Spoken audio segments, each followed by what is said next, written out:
Are we on? Can you hear me? Can you hear me? Microphone check. Lights. Cameras. We're going live. Hit me. This is swanky. This is lifestyle. This is culture. Welcome to the social center of everything culture. Culture Daily. I just love Sina Soul, but maybe I'm not the only person who loves Sina Soul. Of course, she's got millions of followers around the world, but there's a special Sina Soul fan live in the studio this morning that we'll be talking to in a couple of minutes. Before we do that, though, every time we eat food and the sugars always get trapped between our teeth. Now, this morning, the whole house, 3 Music House, has just finished eating both fruits. Hey. Like it was a both roads, or buffaloes. I don't know which one it's which is which. Both though. fruits buffet. Yeah, it's a both fruits buffet, Bafla. a BB. A what? Baflaf. It's a buffet, yeah. It's a buffet. You get it live like in the that. studio. So I can guarantee that after the show, we all need to go and brush our teeth, because if we don't brush our teeth, it's going to lead to tooth decay, gum disease, and in some cases, foul breath. These three things I've just mentioned, trust me, I know one person who gets tooth decay, gum disease if the person doesn't brush the teeth. Lau? I'm just teasing. Anyway, brushing your teeth every morning and night with Pepsodent Cavity Fighter gives your teeth the protection they need, leaving you with 10 times stronger teeth. Now, before I even continue, let me just ask my gentleman and lady in the house. Even before I come to Naa Ashorkor, well, I didn't want to say that now, but now I've said Naa Ashorkor is live in the building. We can just give a round of applause. Hey. Brushing your teeth. Welcome. I'm still on my opinion. Hi. Brushing your teeth, guys. How do you brush your teeth? I want you to show me how you do yours. Siri, how do you do yours? I brush it like there's a problem. What to do, say no. Now, how do you do yours? How do you brush your teeth? Like there's no problem. Like there's no problem. I've been struggling to find out whether it's the real because the W way of doing that. Charlie, No, It if I hit the corner, It depends on how much carbohydrates you eat. oh my days. Yeah. Then you scrub the inside, Yeah, anyway, so Pepsodent Cavity Fighter is fortified with pro-fluoride and It's always a problem at that point in time, but anyway, it's all good. Pro-fluoride and microcalcium ingredients will seal in tiny and invisible holes in your teeth, all right? Now, this prevents cavities, also keeps your teeth strong and mouth very healthy. Pepsodent Cavity Fighter, maximum cavity protection, 10 times stronger teeth, all right? 25 years of educating to brush day and night. Pepsodent is recommended by the Ghana Dental Association. All right. So now let's go into the conversation for the morning. Naa Ashorkor live in the Now, what was your nickname in school? I didn't have one. Really? No. You've been called Naa Ashorkor all through. No, I was called my other name, my English name. Wow, nobody's ever asked that. Yeah. Which is? Nisreen. Nisreen. Yeah. It's nice exclusive. That's a nice name. Yeah. Wow. Did they shorten it or they went for Nisri? Well, some people called me Nisi. Some people called me Nis. Most people called me Nisreen. Yeah. Wow. Who was the one calling you more Naa Ashorkor for it to? Oh, so after school, Yeah. well, while in uni, Yeah. in second year, I went to TV Africa as a guest on a show called New Generation.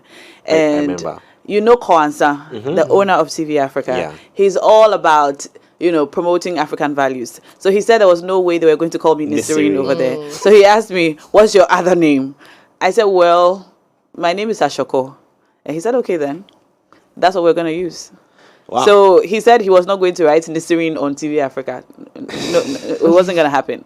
So that is when Naa Ashorkor started becoming my actual name. We will go into the journey, the media journey, but Yeah. I see this one like protest at the outside of the gate. We want this.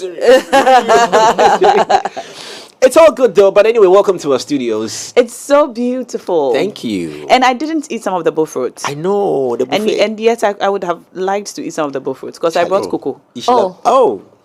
I should have seen the struggle after the both on Yeah, both with yeah. when it was open. Miscommunication. Yeah, When we started Communication. disappearing from there, one, because I could smell it in the air. Lack of communication. I could smell it in the Lack of air. communication.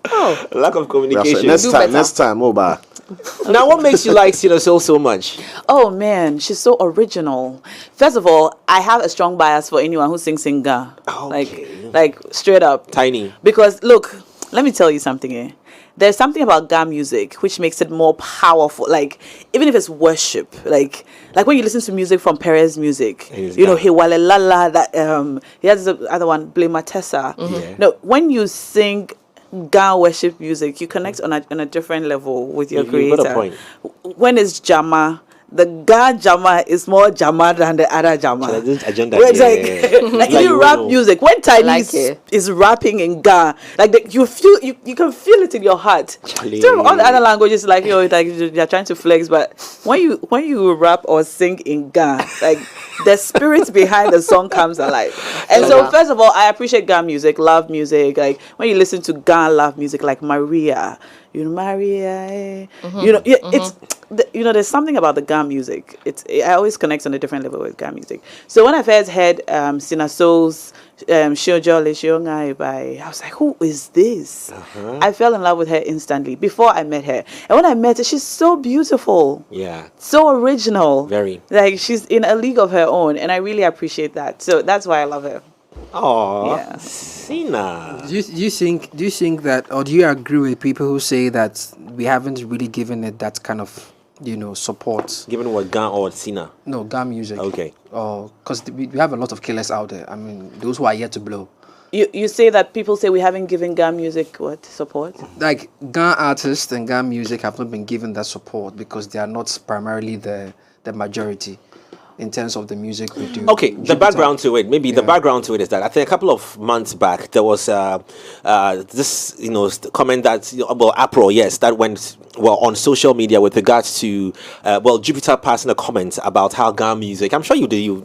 We shouldn't be going back and forth on this. So I'm sure at the back of that he's asking about your opinion, you know, on Ga music probably being sidestepped because of tribal lines. Me, I don't feel that way because I play Ga music all day.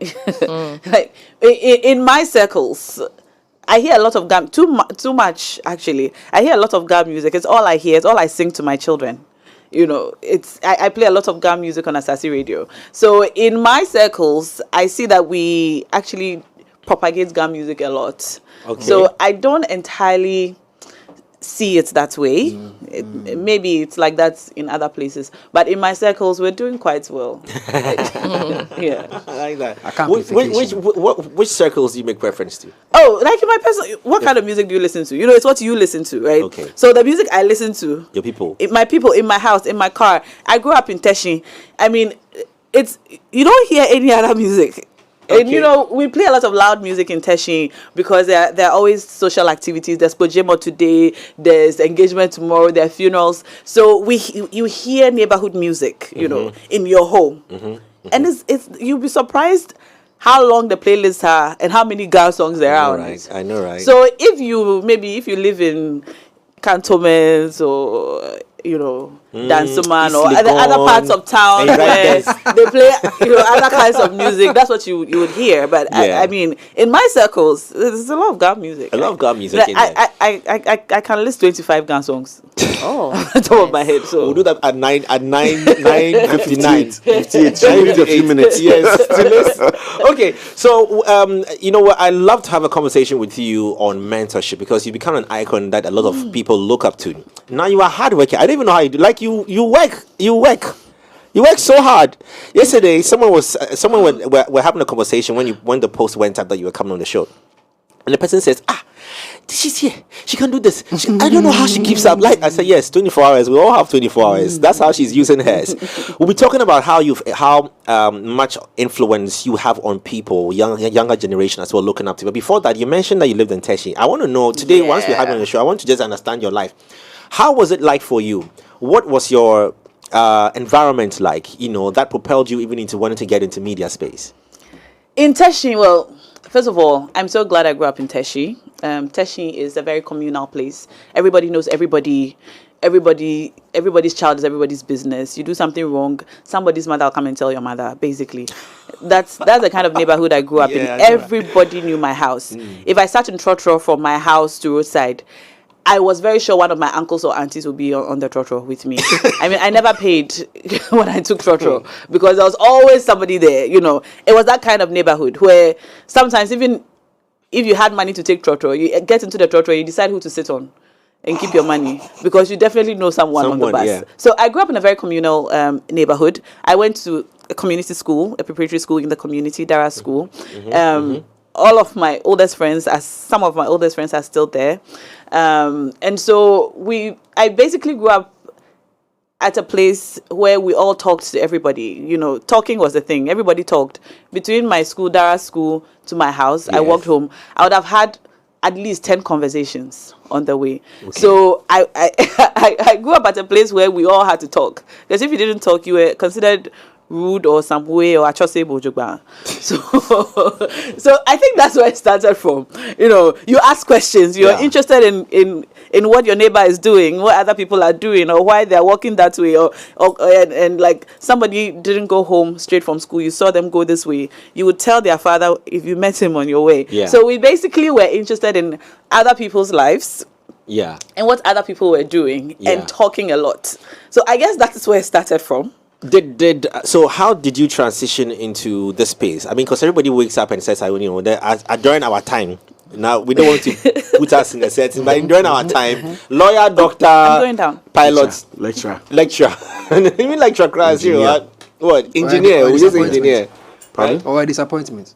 Disappointment. Back then, it's three things. You're either a doctor, yes, a lawyer, or a disappointment.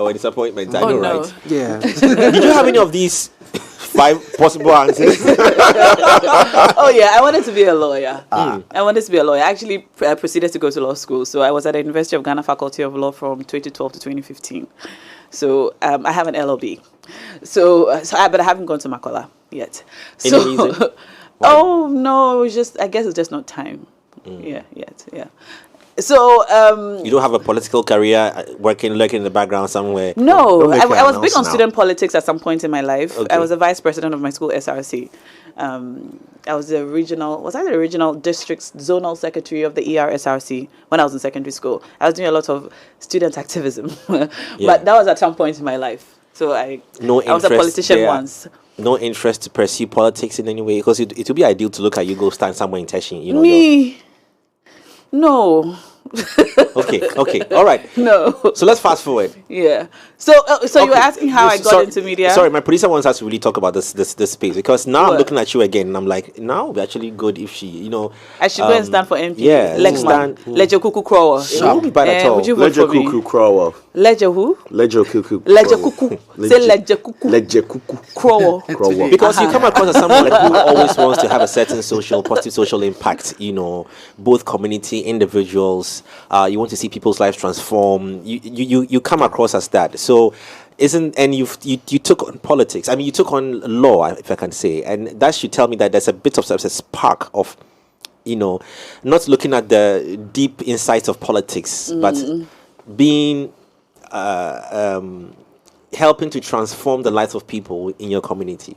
Well, Jay, I think I believe in social change, and I believe in all of our capabilities in contributing to social change, but not so much the politics. I think it's easier actually to help bring about social change without entering politics, because then you have a lot of masters to answer to.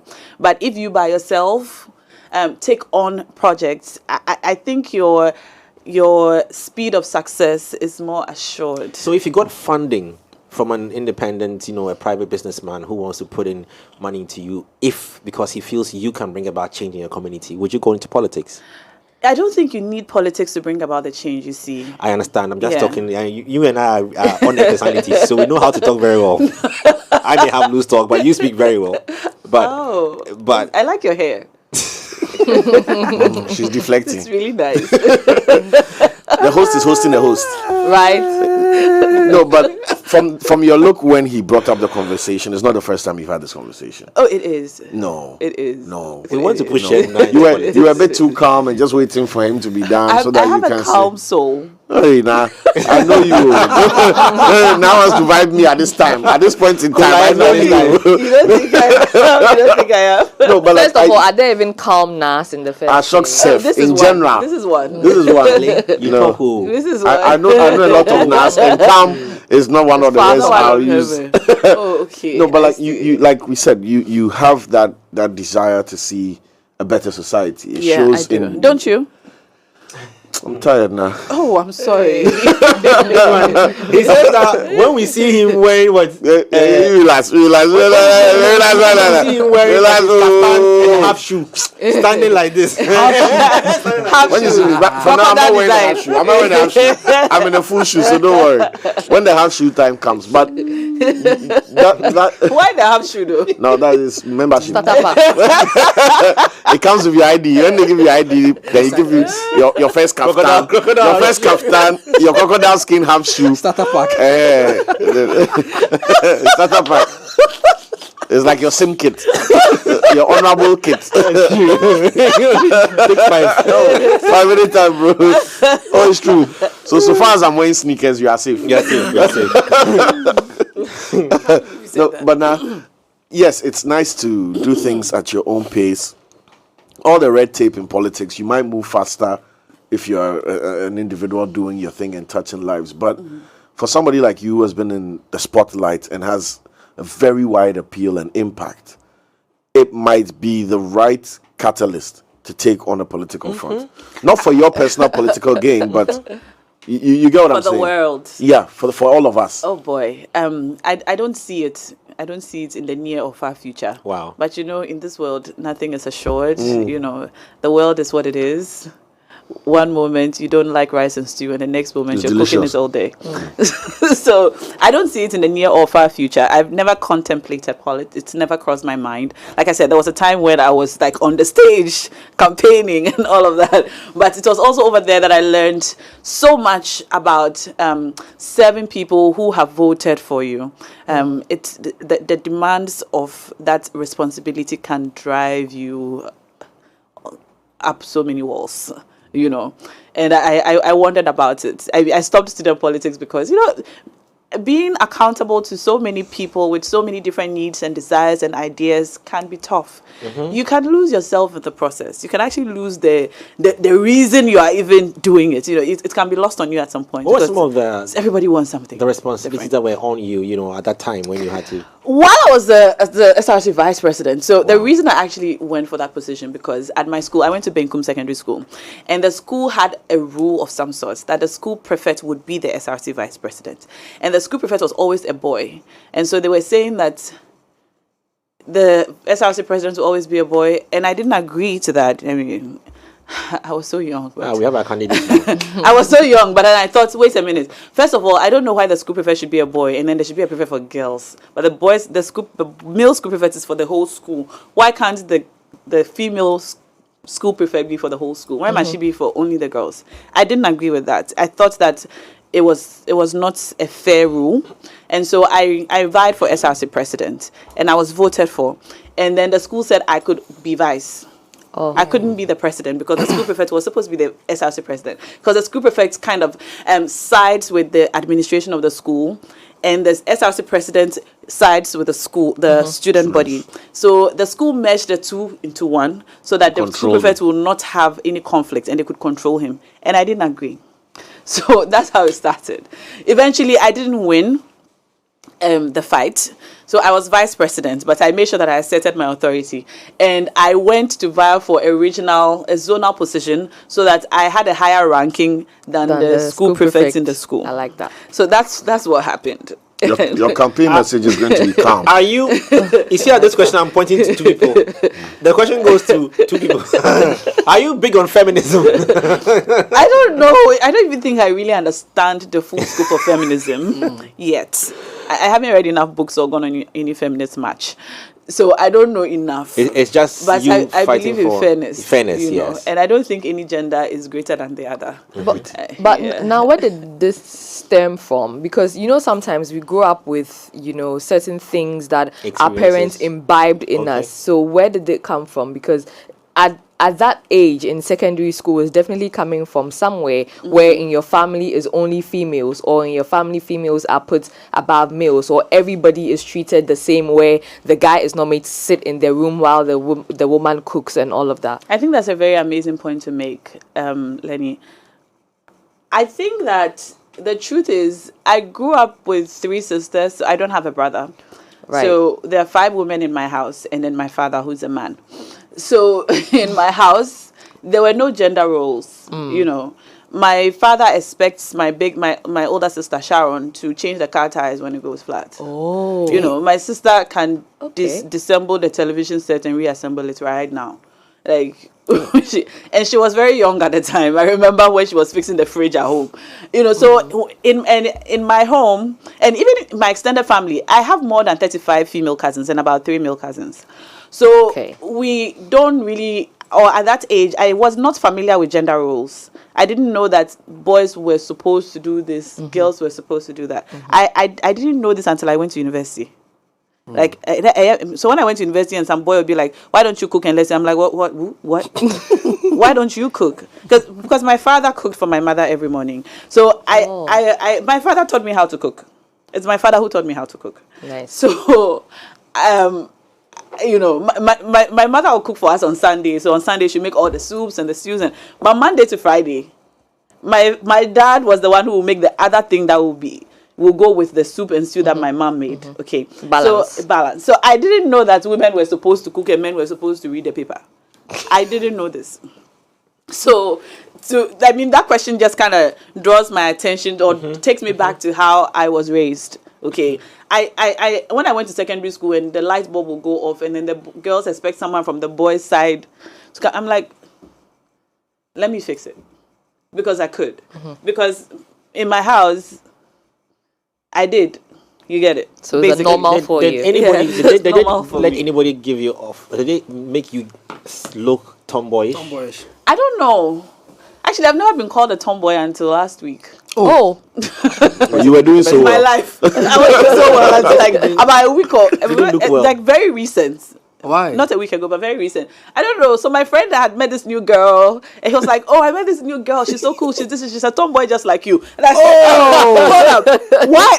What? Stray bullet. I've never thought of He has myself. been in his heart. I'm like, what Now are you you get talking about? opportunity to I've opportunity aim. ever thought of myself. That's I a don't girlish think I nah. am. I don't even know what a tomboy is supposed to do. How do your female friends and other women in your life receive you? Those who, being so outgoing and being in charge, getting your stuff done on your own, changing the light bulb, doing this, blah, blah, blah. When typically we have this expectation of women are like this, men are like this in larger society. How do you fit in or not? The problem is because I didn't know I still struggle with it a bit in my life now. You know what they say, the way you raise a child is the way they'll go. So I'm still, sometimes I struggle with it a bit. Like, I don't know. Like when my car breaks down, I think what I am supposed to do is call my husband. Yeah. Or call A mechanic. any male, like a man in my life. Who will now call the mechanic anyway, because they're not going to fix it themselves. So I don't see why I should call you so you call the mechanic. I could just call the mechanic Yourself, yeah. I'll go there, right? I'm still learning these things. I'm still learning these things. Like, okay, you're supposed to call somebody, but like, How to enjoy the title woman? why do I? I wish you're going to do it yourself. I get it, right? But really, It's because it's because in the defense of men, it's because men are predisposed mostly to have a more intricate understanding of how those things but work. do you even know how to fix it? Do you No, know? I might not know how to fix it, but if you tell me that your car is overheating and it's not working, and he comes and he's talking about the clutch kit, I know he's lying.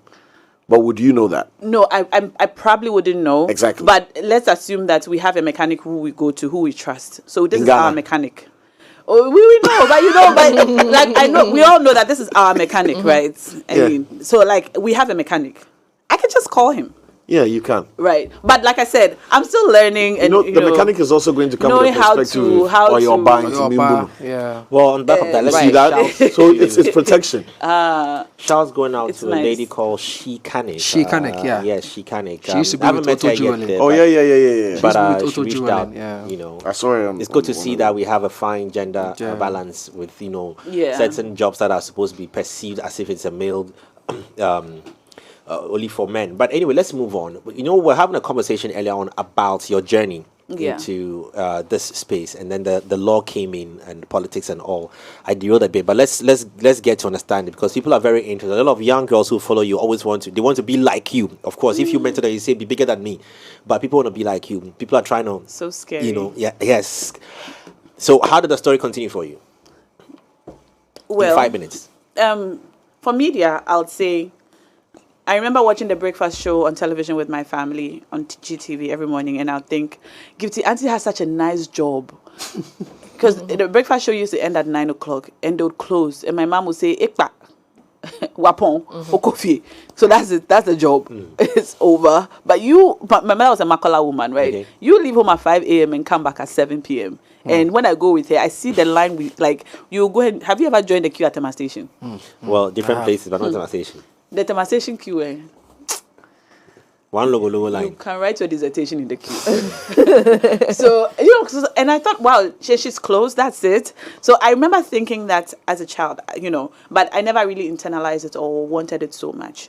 When I finished secondary school, I started writing articles for the Junior Graphic. Okay. So I would write an article here and there. How did you get yourself involved in that? Send it there.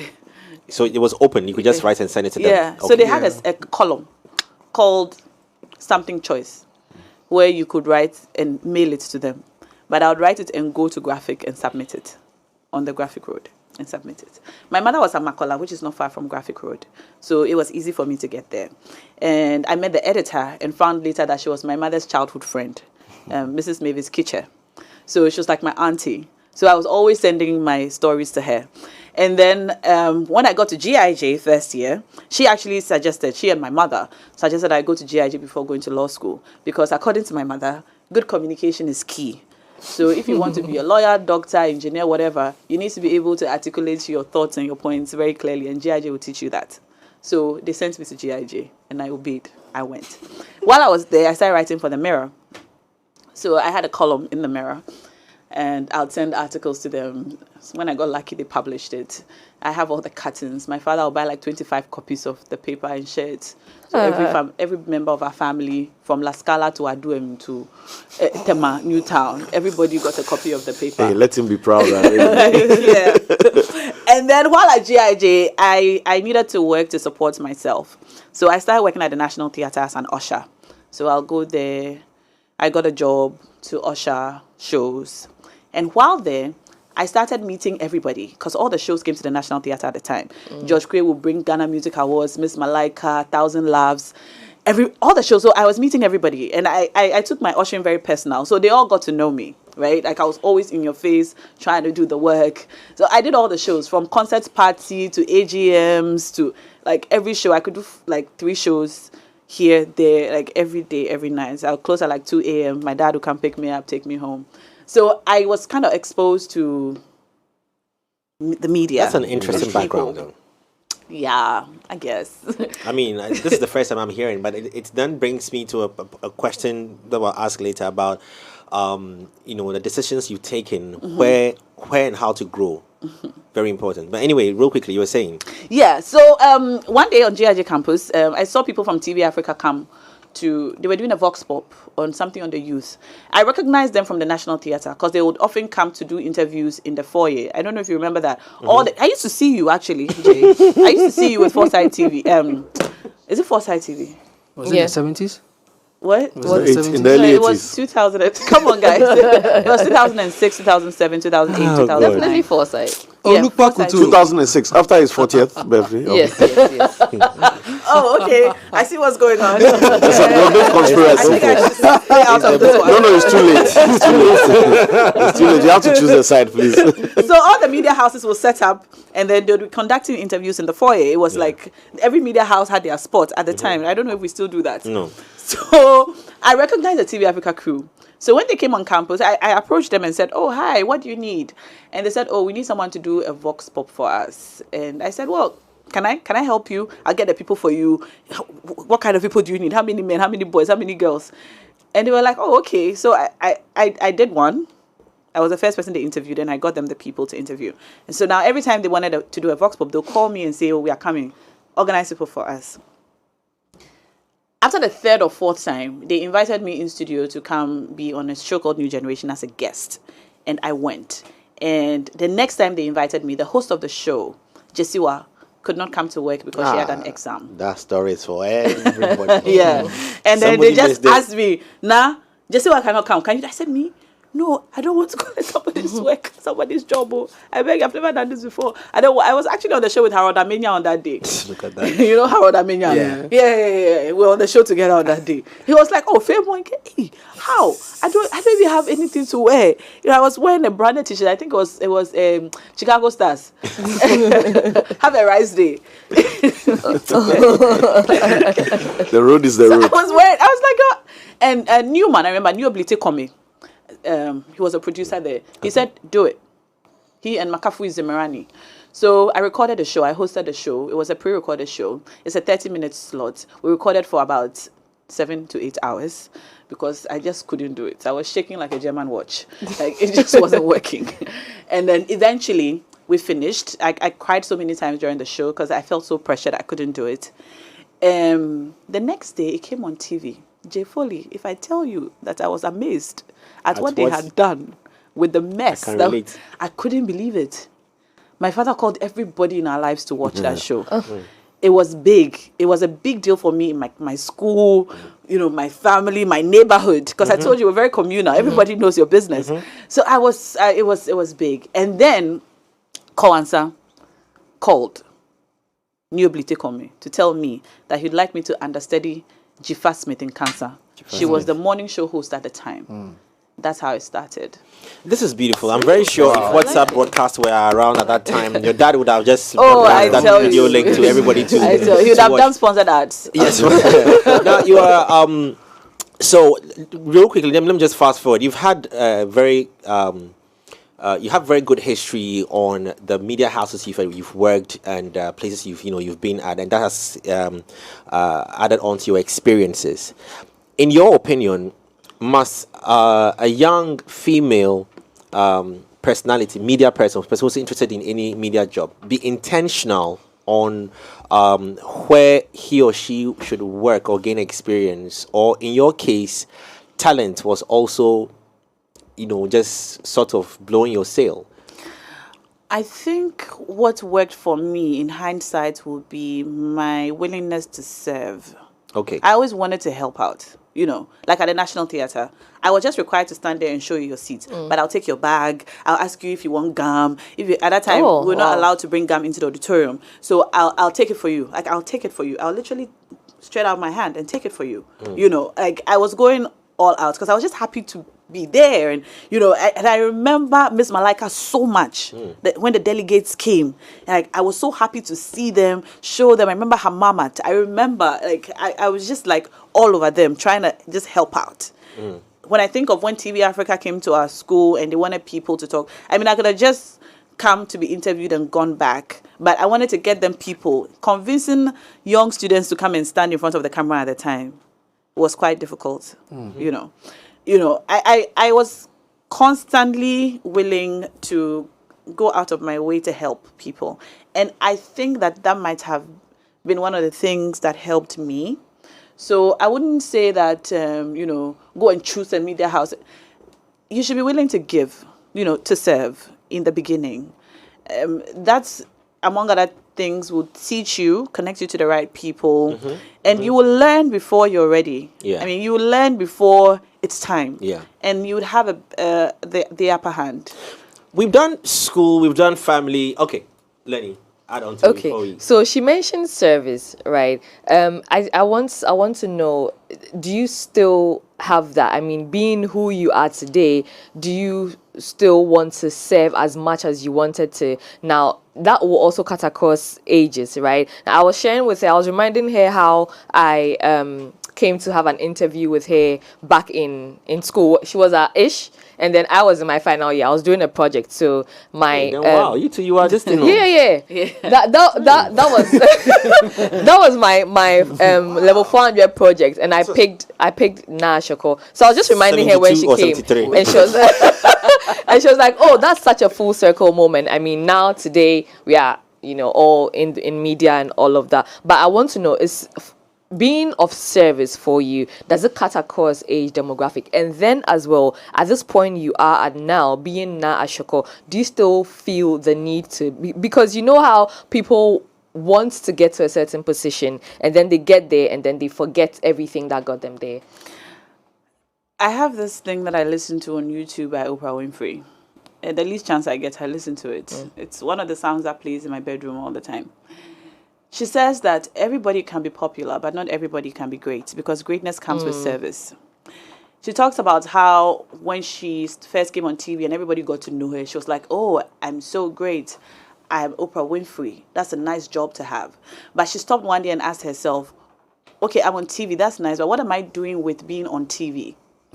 That's when she took a step back and started doing interviews that impact lives. Right. Instead of just celebrity, okay, yay. But she started doing interviews that impact life because she realized that greatness comes from service. And so service might look different depending on which level you are at. In the beginning, it could be taking gum from people's mouths so that they don't enter the National Theatre with it. But at some point, as you grow, it becomes helping other people who are not in a position as fortunate as you, or people who need help, just helping. So service sometimes is helping, giving people a platform, giving people your voice, championing causes, doing things that don't benefit you personally, but benefit other people. Right. Yeah. Okay. Taking that back, that mindset of service back into the family life, right? And being who you are, being strong-willed, being able to cater for yourself, doing stuff, not really looking at the gender lines of this is for a man to do, this for a woman to do. I'm learning. You are learning. I'm learning that one. You are learning that one. So how has it been learning at home, family space? Like a clash. Like a clash. Not a clash per se. Like I can use myself as an example. My wife will call me if the car, anything on the dashboard goes me. They will call me. The light Nassau. Send me a picture. Okay, it's this, blah blah. And I know because it's typical roles. Yeah. She knows things about things that I do. I also call her like hardware, software. I'm trying to defrost the thing. I put the chicken in the thing. I pressed it. It says 45 minutes. Should I press okay?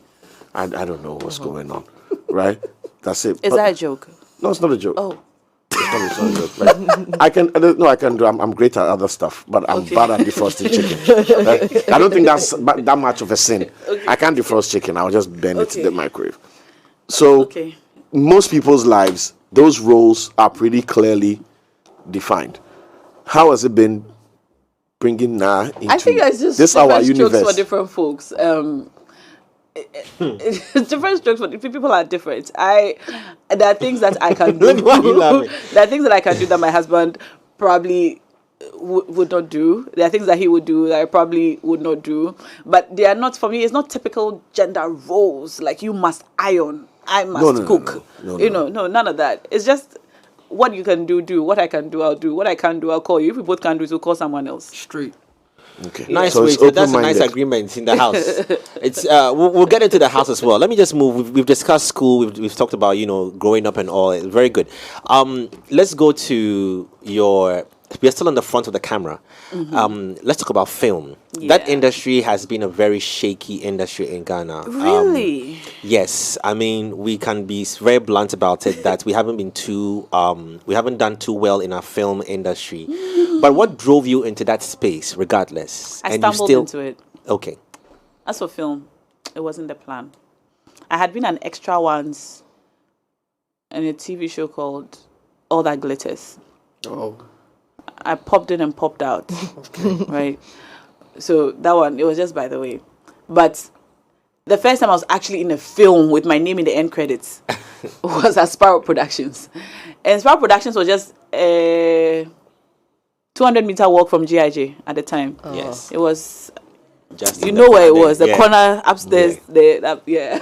So there was an audition which I think was advertised, and some of my classmates wanted to go for the audition. Actually, people in my hostel wanted to go for the audition.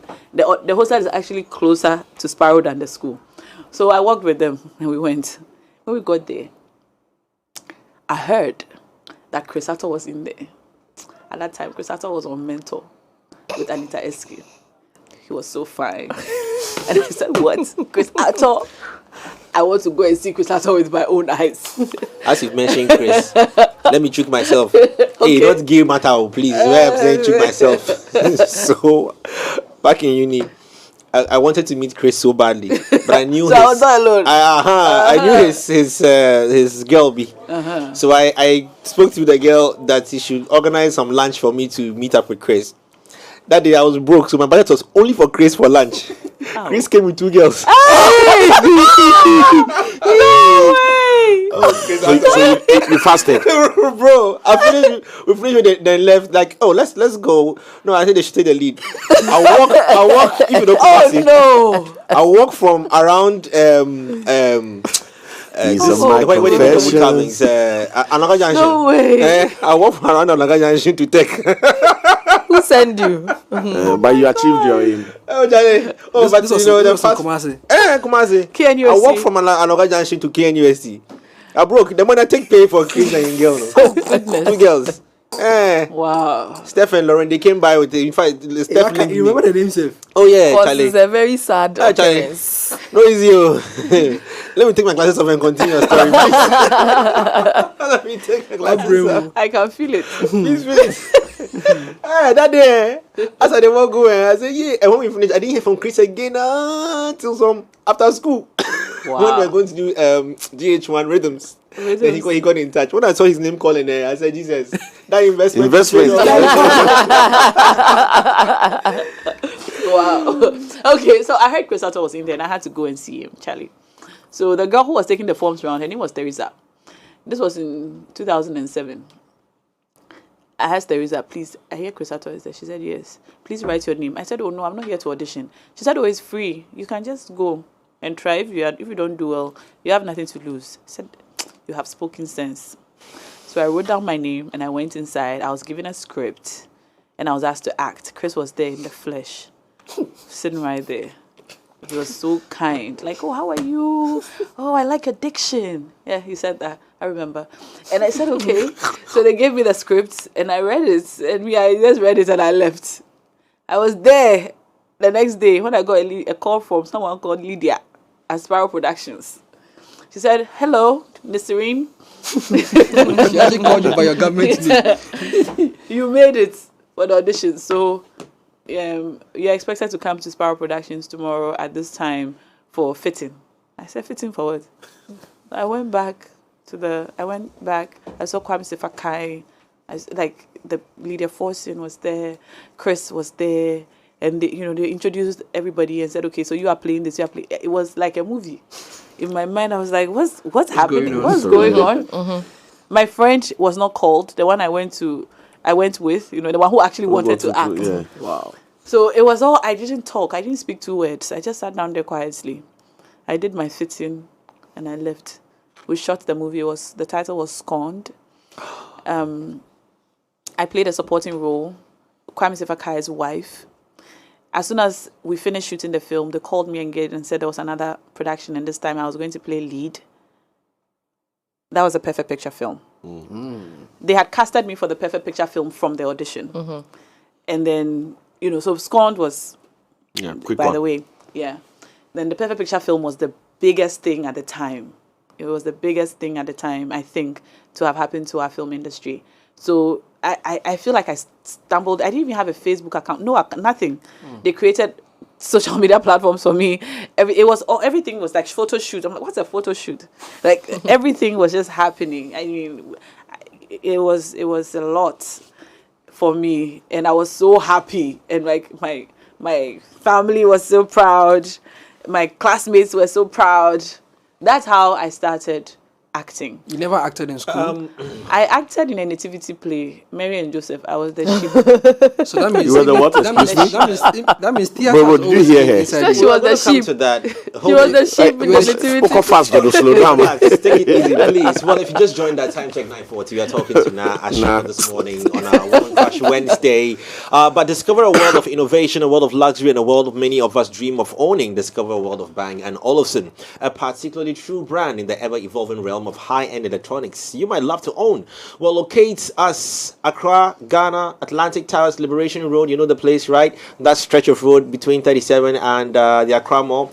Well, where each passing day, month, and year, a variety of drool-worthy gadgets ranging from exquisite home theater speakers, headphones, TV sets, and soundbar products are released. Bang & Olufsen, like no one else. That usher at the National Theatre taking gum from someone's mouth now is a big star on a big movie. Picture perfect. Lenny, I leave that to you. Yes. Now, how strongly do you believe in grace? Because with the stories that you just shared, I mean, which you've shared over time, it speaks to me about grace. In comparison to luck, right? So, how strongly do you believe in grace? And do you think that this was being at the right place at the right time, or do you think this is what your destiny was that you couldn't picture when you were younger? I believe in grace 2,000%. I believe in goodness and mercy. When I was in JHS, during one of our Wednesday worship sessions, the pastor said, if you have two friends, name them goodness and mercy and let them follow you. I'll never forget that. I believe in grace because I think the grace of God surpasses all understanding. Because what you don't deserve is what you will get. You know, like when you have the grace of God on your life, the things that you will get, people will not understand why you got it. I mean, sometimes when I look back on my life in JHS, I didn't like talking in school. I only talked after school and during break time. You know, I mean, I was. You wouldn't remember me in JHS. You know, I was easy to miss, but now you can't miss me. Right. In my opinion. Right. Like I mean, when I look back on my life, when I was younger, I was not the best student, you know, in JHS. I remember JHS versus SHS because I can tell the difference in my life when I went to JHS. I was a new person. I was speaking up. I was confident. I was so happy to be there. And so sometimes when I talk to young people, I tell them that don't be so upset about things that happen to you. Just believe that God has a plan for you. I chose some really fancy schools to go to in JHS. I don't remember the schools I chose, but I think they were very fancy. None of them picked me. I was at home. My mother was depressed. Everyone had gone to school. I couldn't even go to church because when I went to church, everyone would ask, where were you at school? You know, somehow I got admission to Benkum Secondary School. I don't even know how. And I hadn't even heard of the school before I went there. When I went there, I didn't understand. I was like, okay, because I had been to other schools and I felt a little lost. I wasn't sure what was happening. But I just remember thinking, there are so many trees and I loved it. I don't know if you've ever been to Latte, Ikuapem. There's so many trees. It's the most beautiful place, I think, I had been to in my life at that point. So many trees. The environment was so nice. The weather was cold. Very. And I decided I'll have a good time here. And I'll make the most of it. And I feel like that's when I began to feel the grace of God on my life. Because when I entered Benkum Secondary School,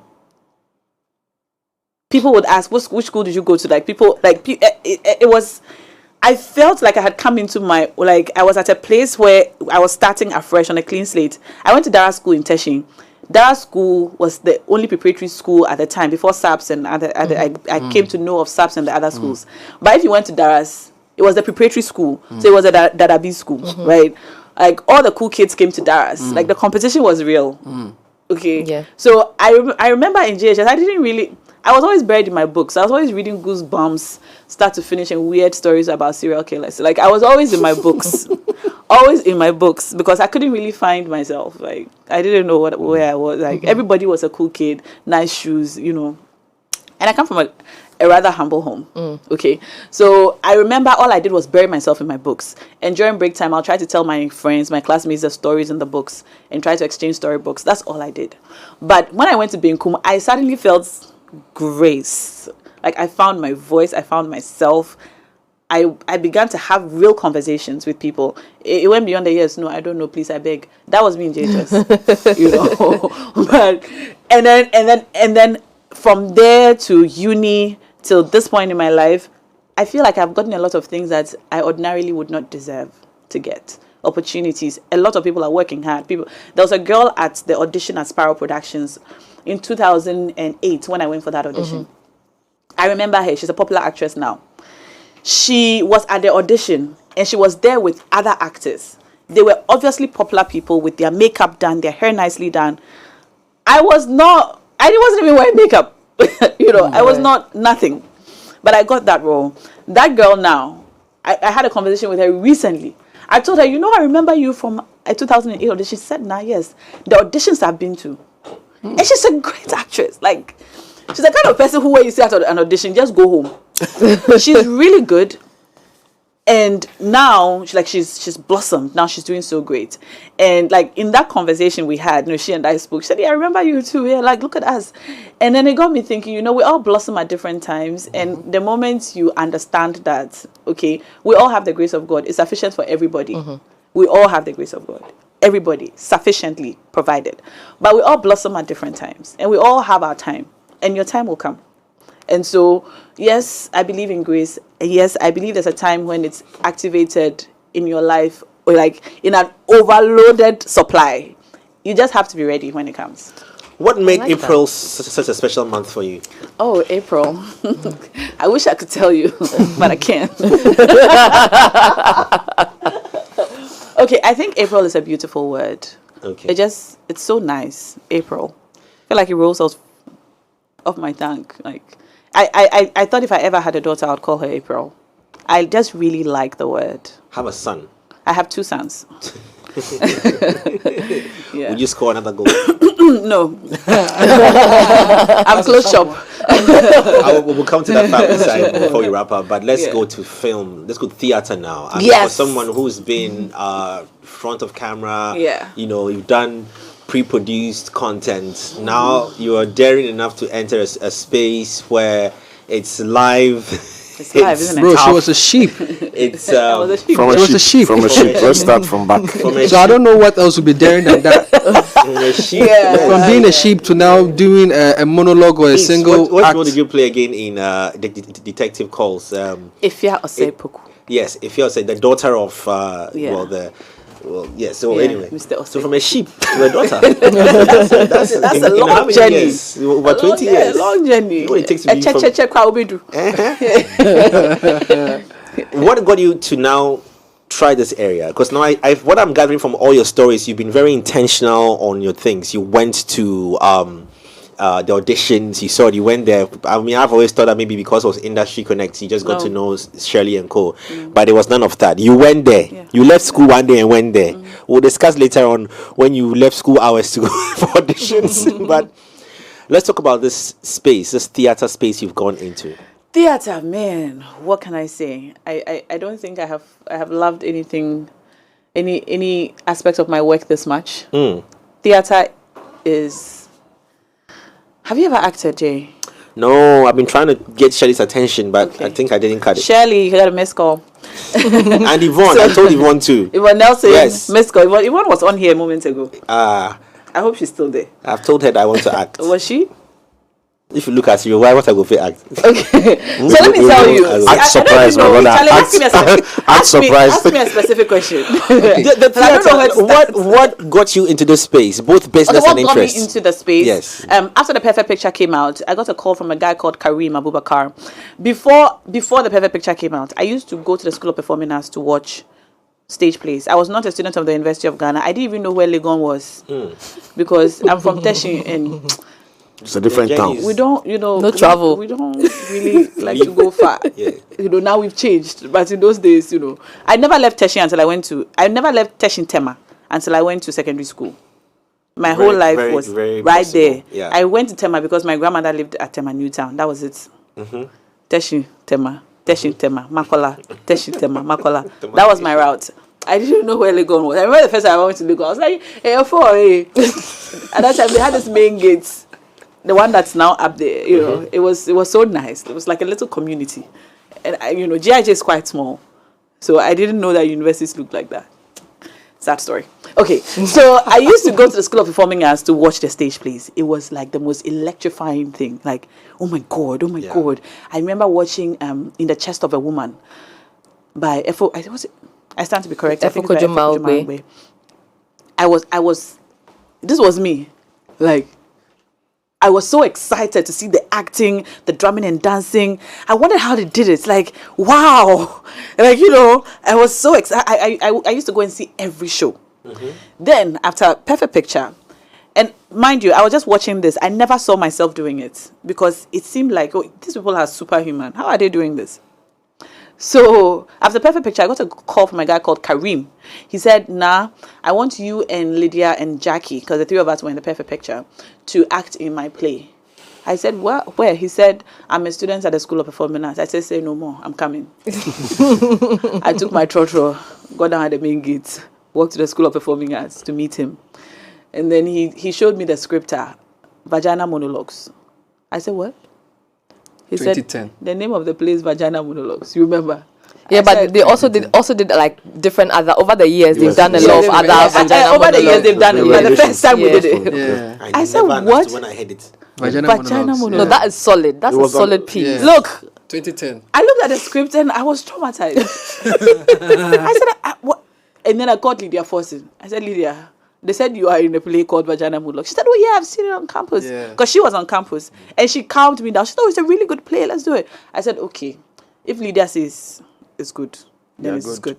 Because I had met and known Lydia and I had come to admire and love her so much and trust her because she was like an older sister to me at the time. I said, okay, if Lydia says so, let's do it. They opened my first line for me and my vagina is angry. I said, Charlie, bro, how's it going? Why are we doing this? No, but listen, I know. See, if you haven't seen the play, you won't understand. You won't understand. You need to.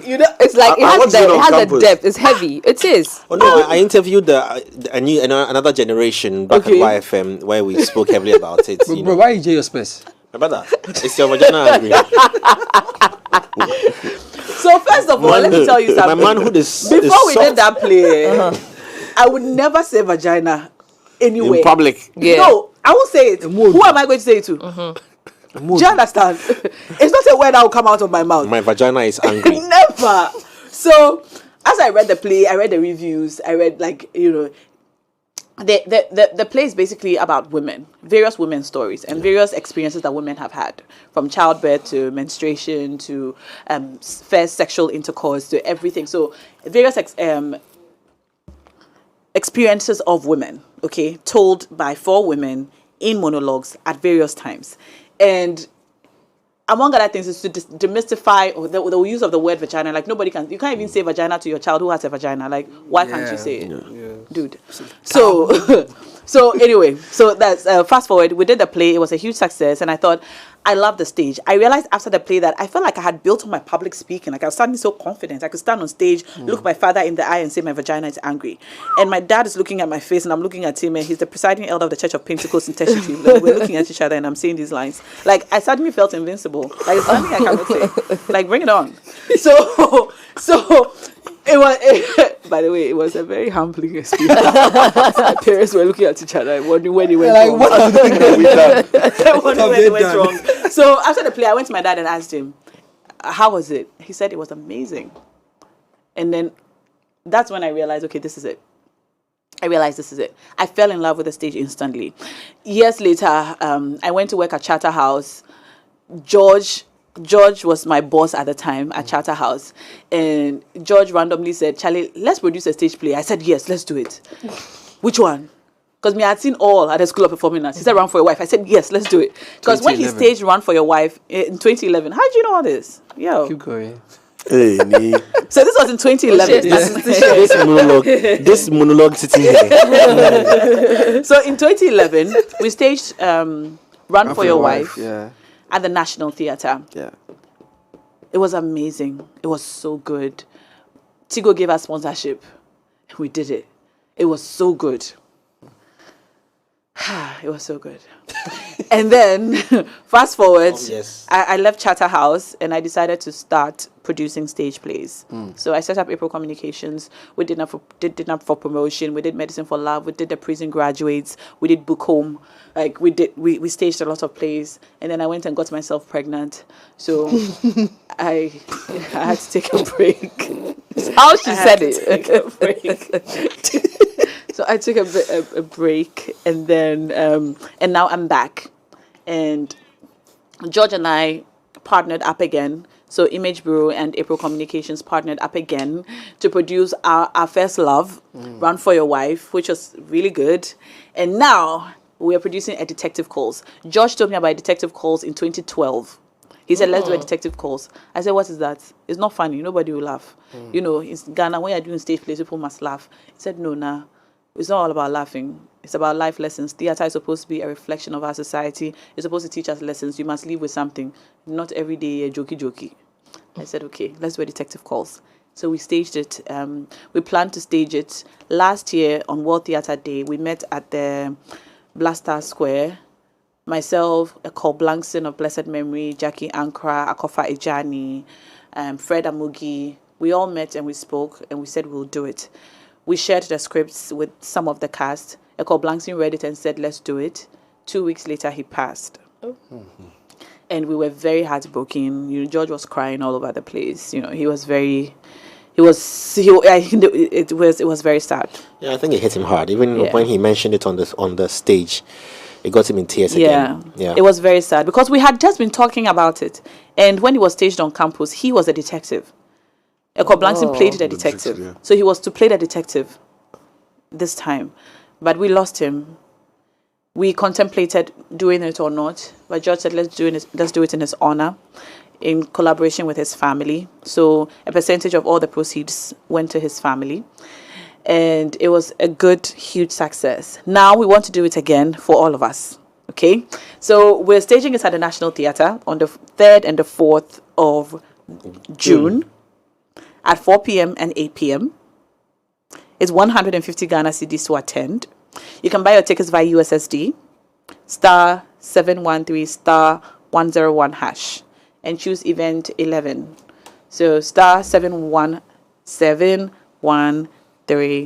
I play a little joke on there that 101 hash. the girl is so passionate about her job that she forgets how to sell the ticket. The lines are more important. So just come, please. Just come. So please just be you can there. buy tickets at the. You can buy tickets at the gate. Yeah, you can buy tickets at the gate. And just so you know, this is not a comedy. It's a play that speaks to our conscience as people, the way we treat people. We are all struggling with the economy. Things are hard. Hearts are broken. People are depressed.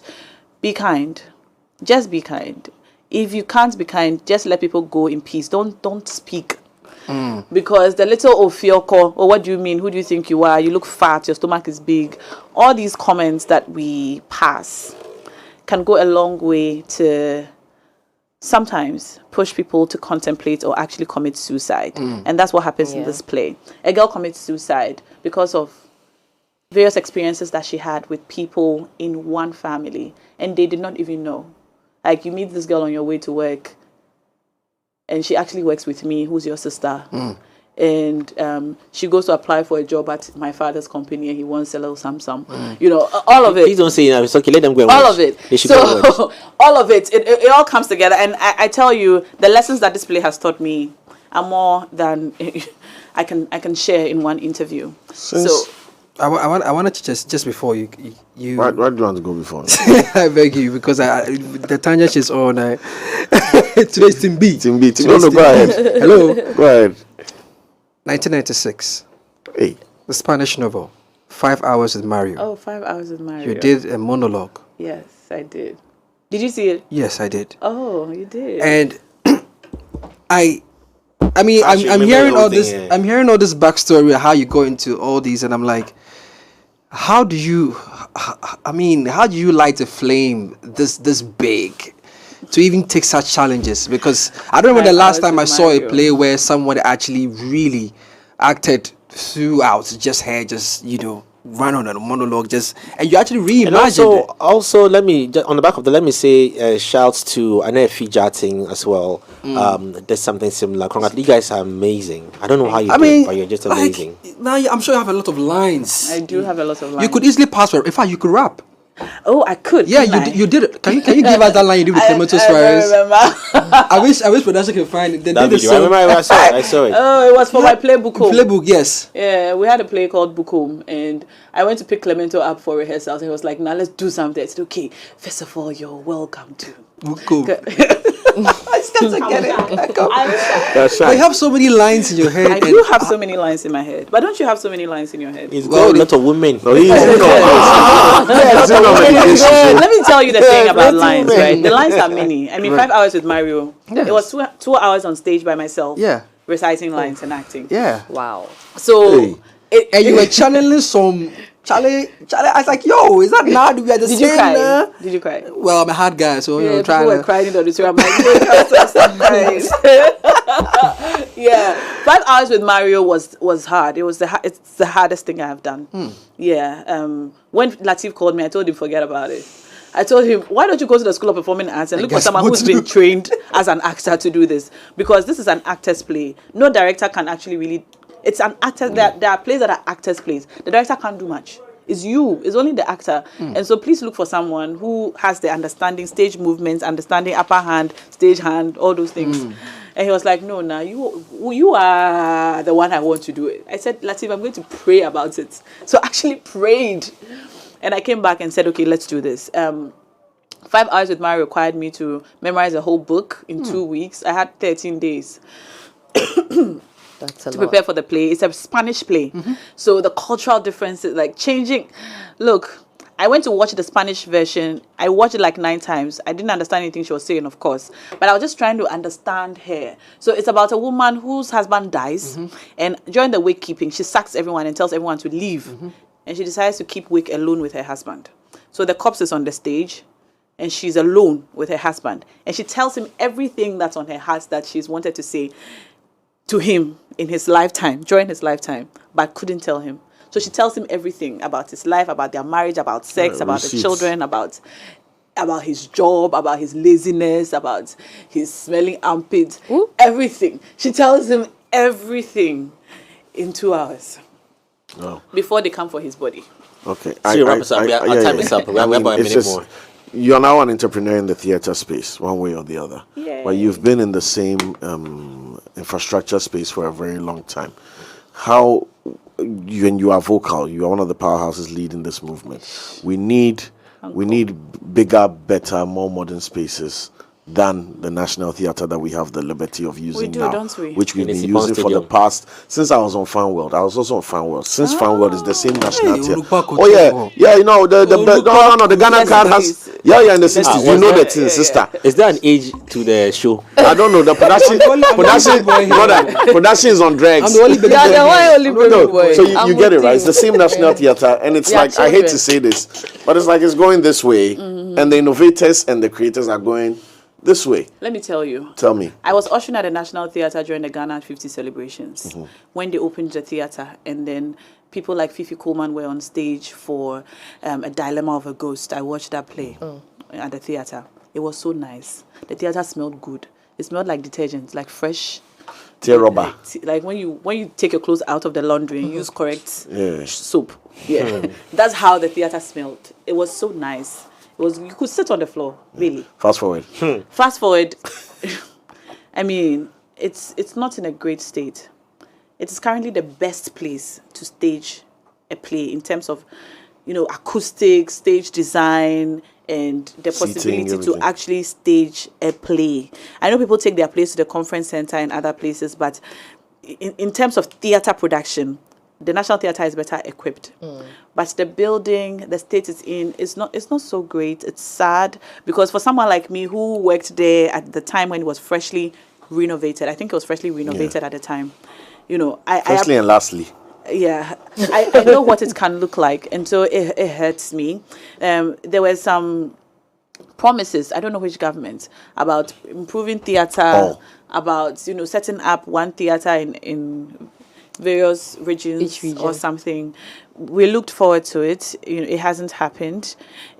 We wish that our government will pay more attention to places like the National Theatre, even the Conference Center also, because I mean, if you know the Conference Center very well, you understand that going down. it's not. And it's the pressure not so on great. it is so much It's because not so great over there. I see people trying to put up events, venues, and domes and so on. That's great, but for theatre, we need better infrastructure. Thank you. Yeah. That's all I wanted. Thank you. Again, 3rd and 4th June.